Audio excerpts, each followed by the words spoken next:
तुलसी महारानी नमो नमः, हरि की पटरानी नमो नमः। धन तुलसी पूर्ण तप कीनो, शालिग्राम बनी पटरानी। जागे मंत्र मंजीरी, कोमल श्रीपति कमल चरण लपटानी। धूप दीप नैवेद्य आरती, पुष्प की वर्षा बरसानी। 56 भोग 3600 व्यंजन, बिन तुलसी हरि एक न मानी। सभी सखी मैंने तेरो, यश गावे भक्ति दान दीजे महारानी। नमो नमो तुलसी महारानी, नमो नमो तुलसी महारानी। तुलसी महारानी नमो नमो। कार्तिक मास महात्म कथा अध्याय 18। लिखता हूँ माँ पुराण की सीधी सच्ची बात। 18वां अध्याय कार्तिक मुक्ति का वरदान। अब रौद्र रूपी महाप्रभु शंकर नंदी पर चढ़कर युद्ध भूमि में आए। उनको लौटा आया देखकर पराजित गण भी लौट आए और सिंहनाद करते हुए आयुधों से दैत्य पर प्रहार करने लगे। भीषण रूपधारी रुद्र को देख दैत्य भागने लगे और जलंधर हजारों वाण छोड़ता हुआ भगवान शंकर की ओर दौड़ा। उनके शुंभ और निशुंभ आदि वीर भी शंकर जी की ओर दौड़े। इतने में शंकर जी ने जलंधर के सब वाण जालों को काट कर अपने अन्य वाणों की आंधी से दैत्य को अपने फरसे से मार डाला। खड़गौरमा नामक दैत्य को अपने फरसे से मार डाला और बलाहक का भी सिर काट डाला। धस्मर भी मारा गया और शिवगण चीशी ने प्रचंड नामक दैत्य का सिर काट डाला।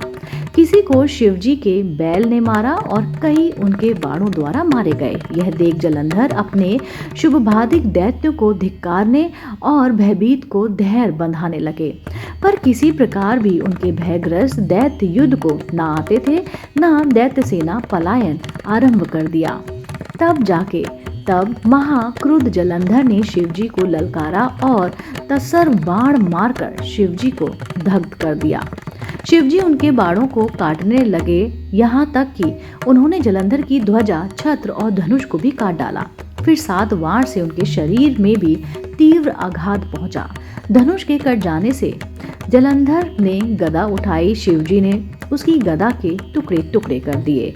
उसने समझा कि शंकर मुझसे अधिक बलवान है, अतएव उसने गंधर्व माया उत्पन्न की और अनेक गंधर्व अप्सराओं के गण पैदा हो गए। वीणा और मृदंग आदि बाजों के साथ नृत्य विगान होने लगा। इससे अपने गणों सहित रुद्र भी मोहित हो एकाग्र हो गए। उन्होंने युद्ध बंद कर दिया। फिर तो काम मोहित जलंधर बड़ी ही शीघ्रता से शंकर का रूप धारण कर वृषभ पर बैठकर पार्वती के पास पहुंचा। उधर जब पार्वती ने अपने पति को आते देखा तो अपनी सखियों के साथ उन्होंने कहा, अब तुम जाओ, और उन सबको छोड़कर वो आगे आ गईं। उन्हें देख कामातुर जलंधर का वीरपात हो गया और उनके पवन से वह जड़ भी हो गया। गौरी ने उन्हें दानव समझा। वह अंतर्ध्यान हो उत्तर की मानस पर चली गई।